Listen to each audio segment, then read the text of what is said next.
Hey everybody, this is Eric Homley, Garrett County 4-H Youth Development Agent, and this is another one of our 4-H career conversations. And today I'm privileged to be sitting down with a friend of mine.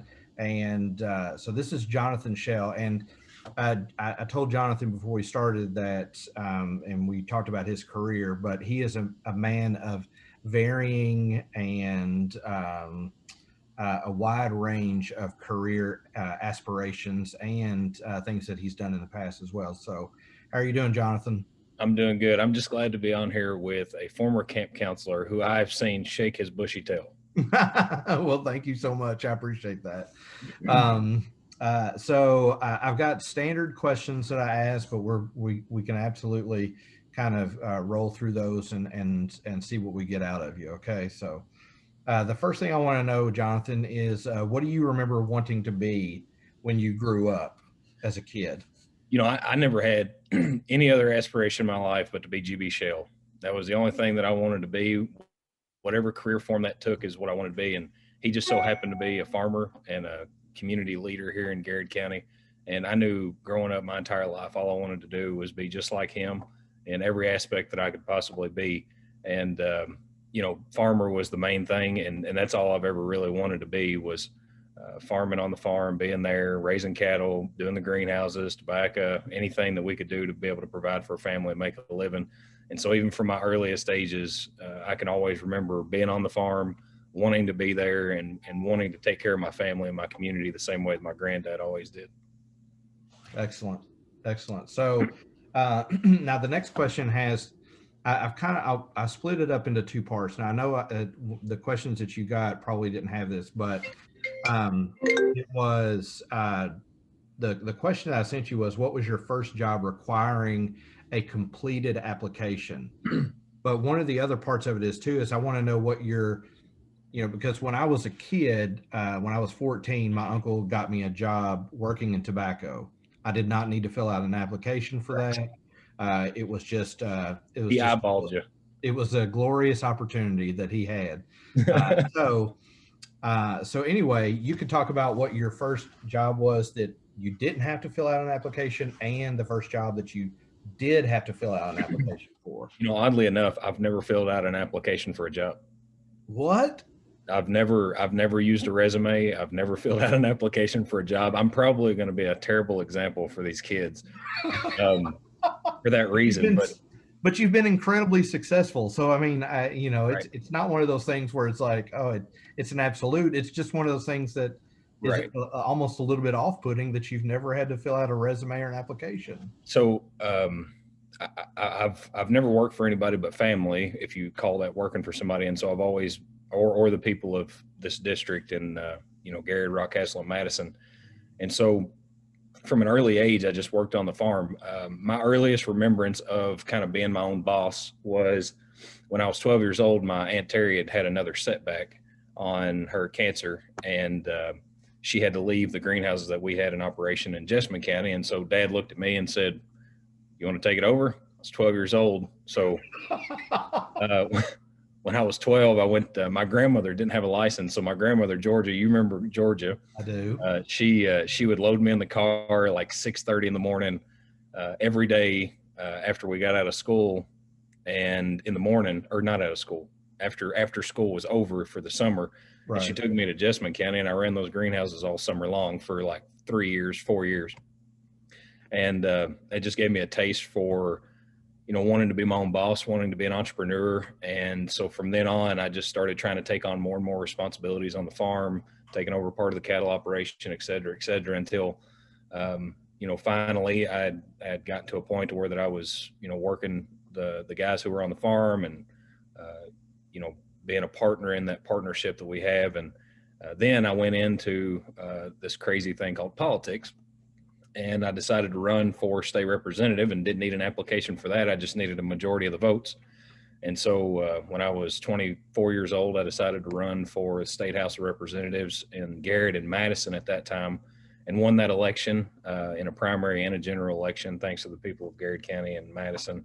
And then went on to have a 6-year career there, became the majority leader, which I, again, did not need an application for. It's kind of a job inside of a job in the legislature. Right. You become in leadership.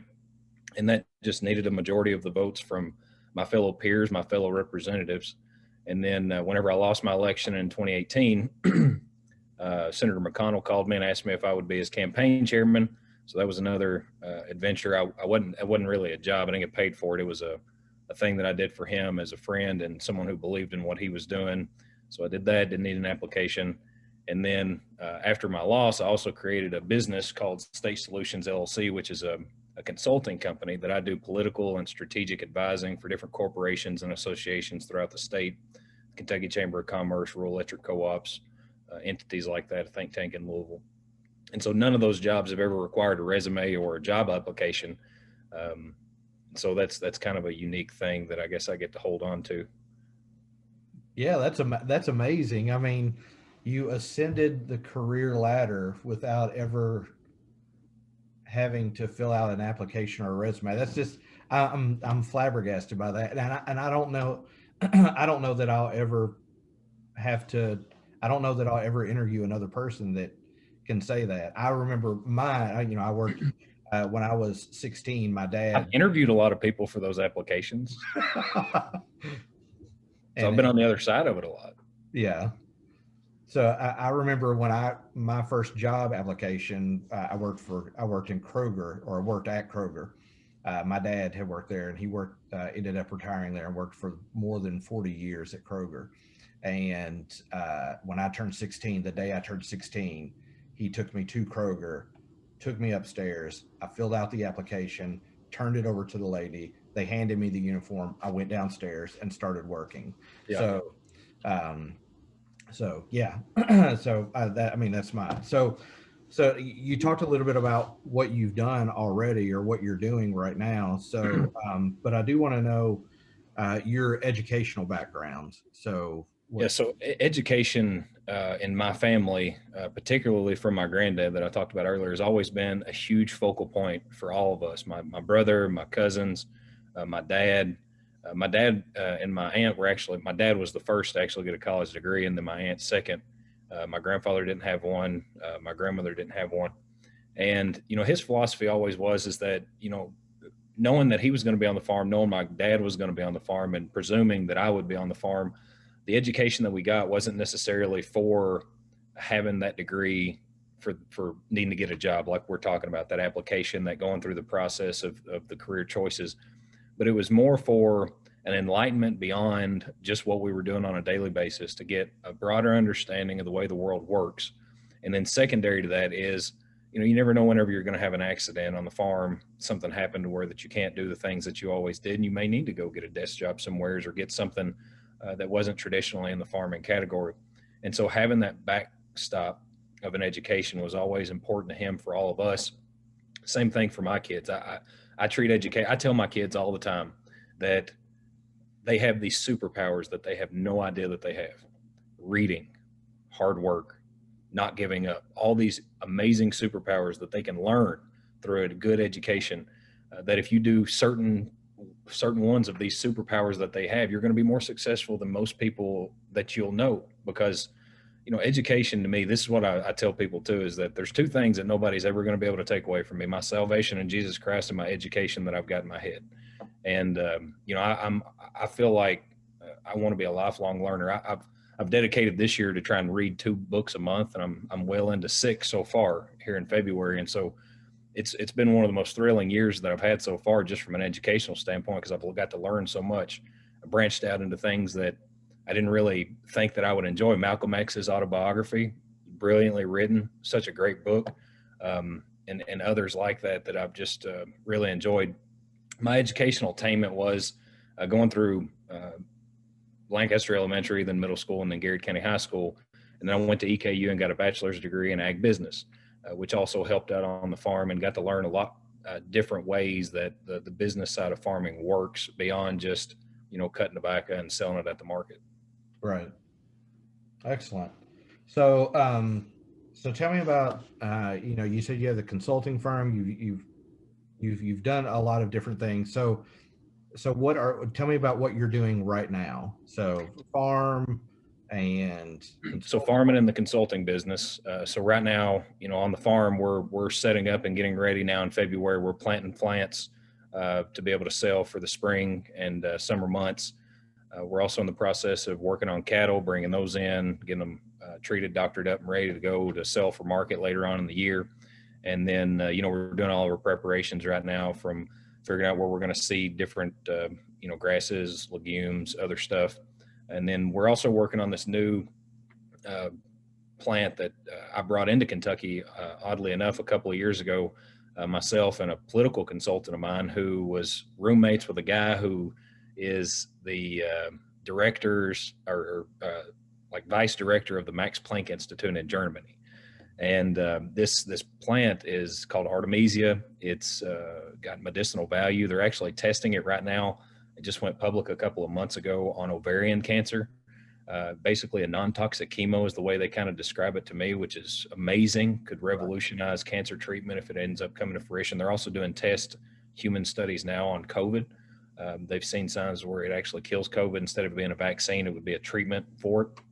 And so we're also working on a project like that on the farm. My granddad started us in doing that. My dad's a big believer in it, and I am too, as far as doing new research in agriculture, not just getting to the same old stuff that you've always done, but trying to figure out a way to be able to go beyond traditional agriculture and bringing new markets to Kentucky farmers. We tried that with the hemp, somewhat unsuccessfully in certain areas. I still believe that it could be a viable crop eventually, but this Artemisia is the same way. It's not going to revolutionize farming. I don't think we ever need to say that again about a crop coming.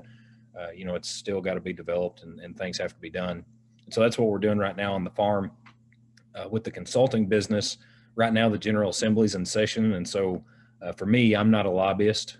I do consulting work, and so through the relationships that I have, I try to help bring good business policy to the state of Kentucky through the Kentucky Chamber of Commerce. And then I also advise on economic development issues and rural and agricultural issues for the rural electric co-ops. Right. And so that's the main things that I'm doing with my consulting group right now through those two organizations. And then once session's over with, I usually travel around the state and try to build up grassroots organizations around local chambers of commerces so that they understand and know what's going on from a policy standpoint federally and on the local and state level. So, so with those two careers combining like that, what are some of the challenges of those two careers? Like also as a farmer, and then also in your consulting business.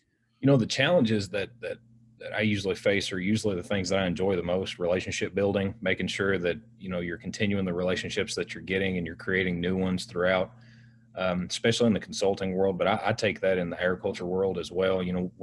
Before I ran for state representative, I was on the local farm bureau board here in Garrett County, was on track to be, a part of the state farm bureau organization, was highly involved in the extension cooperative program there, where you work, and other organizations like that, to build those relationships with FSA and other organizations to ensure that whenever things happen and we're needed on the farm, that we're always able to call on for help or advice or to understand something a little deeper. And so I always feel like relationship building to some people is an obstacle. For me, I love it. It's one of my favorite parts. It's the thing I hate the most about COVID, is that we're now doing this on Zoom instead of me doing this in person. Right. I hate that part of it because I love being around people. It gives me energy. Probably the worst thing for me is time management. Not because I don't utilize my time well enough, but because I try to pack too much stuff into a day or too much into what I'm doing. And for me, that at times that creates problems for shoddy work at times, not getting it done exactly right. And so I have to always be mindful of myself to make sure that I can still get it done and get it done right. My uncle's got a saying that he says there's never enough time to do it right the first time, but there's always time to do it again. It's pretty wise. Yeah. So, but those are two of the biggest obstacles, which one's something that I absolutely love. The other one's something that is a bit more of a challenge for me that I work on daily. Yeah. And, I think that, of course, this is all directed at young people, but for those young people that are listening, I want you to hear that part of the thing that is both a challenge and is joyful, and that relationship building, because as whenever you get out of school, whatever it is, whatever level of education you attain, whether it be high school, whether it be college, you can ascend to the highest levels of academia, but that relationship building is so key to, it may be somebody that you meet in a class in college, or you meet in a class in high school, and that may be the next person who actually employs you. So don't ever look at a person and think, man, I need to discount them, but think of that person as, and I tell people this all the time. I tell young people this all the time. Every day is a job interview. Yep. And so it's incredibly important. So the next part of that is, Well, back to just real quick, let me add something to that, Eric. please. So talking to the young people who are here, since I've got young kids, my kids vary from 10 to 2 or 10 to 3, 4, 3, 10 to 3. Sorry, Graceland. Um, is that relationship building isn't being the funniest person in the room. It can be that. It can be being silly and being those things, but most of the time people find that as being a distraction. And so whenever I think of relationship building, not only do I think about being nice to people or being funny or being someone who's charismatic, but it's about loyalty, trust, respect. Knowing at the end of the day, what I consider to be great relationship building skills is caring about people, caring about the situation they're in, what they're worried about, trying to make them the best person they can be. And whenever you're doing that for someone else, it's going to make you the best person that you can be. And so that relationship building is what I've actually had to learn in very hard ways. I'll tell you a real quick story. When I got to Frankfurt the first time, one of my best friends now hated me. I went in because I wanted to get a job done. I wanted to do exactly what I was there to do. I thought that I was the only person that could do it. I thought, I'd come from the farm. I'd never had a boss like we had talked about earlier. And so getting in this committee setting and having to rely on other people was something that was kind of new to me. And so whenever I first got there, I went in, didn't care what their wives' names were, didn't care what their husbands' names were, didn't care what their kids' names were. I was there to do a job and a job only. And that's what I was going to do, and I was going to go home. I soon found out that I can't do my job if I don't have relationships with those people. And a mutual friend of ours brought us in a room and sat us down together, and they said, if you all would love each other, if you just get out of each other's way, and just walked out of the room. And so we're sitting there just looking at each other. And he looked at me and he said, what's my wife's name? I said, I have no idea. He said, Russell Weber's your best friend up here. You all talk all the time. He said, what's his wife's name? I said, I have no idea. David Mead, you all ride together to Frankfurt, one of your best friends. What's his kid's name? I said, I have no idea. And at that moment, I knew that I had made a huge mistake and that I needed to focus on relationship building. And that changed my entire trajectory in Frankfurt. That's amazing. So it really is. That's one of the things that I want kids to get out of, and little nuggets like that I want kids to take away from each of these interviews. So, what are some of the joys of your career? You've already talked about that the joy is, relationship building, and it's also a challenge. But what are some of the other joys? One of the things I love the most about the farming aspect is the greenhouses, because it's such a public facing aspect that we've got of the farm. You wouldn't believe, well, I mean, you see the Facebook posts and stuff, I'm sure, but you wouldn't believe the amount of people who are like, keep them things safe for me this winter. Make sure you keep them watered, just this, it's community. And that's the thing. One of the joys that I get the most out of the greenhouse operation and being there and seeing the faces and people who come in and knowing that because of the work that we've done of providing those petunias or begonias or those hanging baskets, those ferns, whatever it is, that we've brought some kind of joy to their life, and you can see it on their faces. They love it. And we really cherish that as a farm. My dad, he gets emotional a lot with people just because of what you can mean to someone just by talking to them, being a friend, just being there in the community. And then from the the political side of it and the things that I did whenever I was in Frankfurt is, whenever you can actually really help somebody, not work on a policy issue, not work on something that's going to impact taxes or economics or whatever it is, but whenever somebody can call you and you can actually do something for them. And there's several times whenever that happens, whether it's with veterans benefits, or maybe you can't get water to a certain area and you've been able to get that grant funding to get somebody water to their home. Some of those things, whenever you know that you've actually impacted somebody's life, is just one of the greatest joys to me. And then this is somewhat of a vain thing, but I love speaking in public. I love doing speeches. It's just something that I've always enjoyed doing. I love feeling the energy. And whenever I get to make a speech is always one of the things that I enjoy the most, just because I get to be around people, and it's not what's coming out of my mouth. I mean, that doesn't matter to me. I mean, I'm not the smartest guy. I'm not the most talented guy. You all see that I've made huge mistakes on here, especially with my poor daughter, Graceland. But just that interaction, that environment that it builds, and knowing that, you're there and people may want to hear what you have to say. Just that's always been a joy to me. That's awesome. So I've got the last two questions. A lot of people have just kind of combined those, and so one is if someone is interested in your career field, what are some of the things that they can do on the front end to help prepare themselves? And then the last question is, are there youth opportunities in your field? So Right. um, go ahead. So 4-H and FFA really fit a lot of the mold for both trajectories that I had in life. Two of the things that probably prepared me the most was my involvement in 4-H as a young kid, and then whenever I got into high school, being a part of the FFA program, both for farming and for what would happen later on in life, from the public speaking opportunities that 4-H and FFA both give to students, and the leadership trajectories that you can get on in both of the organizations. And then also with the farming, of learning different things. One of the things that we have as an agriculture community is a huge barrier for young people to be able to get involved and actually become farmers. Now, there's things that you can do, from restaurateuring to selling goods or horticulture, flowers, roadside market type stuff. But as far as getting into actual agriculture, farming, there's a huge barrier in that for young people. So one of the things that we've got to do as an industry, as a business, is to figure out a way to be able to get people who are not traditionally from the farm, family farm, to be able to get connected with someone who may not have an heir to that farm, to start getting an understanding and operation, to maybe one day take it over, buy it from them, or be a part of it. Because we're losing a huge amount, not only of wealth, but experience and food producing availability in our country, because we don't have those opportunities readily available. Right. And so, FFA and 4-H are huge, gigantic monsters of opportunity for young people to be involved in. FFA more so whenever you get older, but 4-H for your entire life. And then from a public speaking opportunity, and getting involved in some of those things, both of those organizations have huge merit in them as well. But for going into the political atmosphere, I didn't have a political background. It's also something that's kind of unique whenever you talk to a lot of people who are in politics. I never interned for anybody in Frankfurt. The first time that I went to Frankfurt was the first time after I filed for office.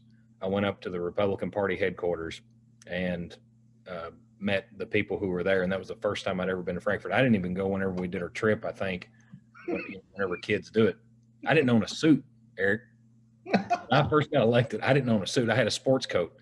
And the funny story about that, when I got elected, my wife made me go and buy that 3-for-1 at Jose Bank. They Right. have those sometimes.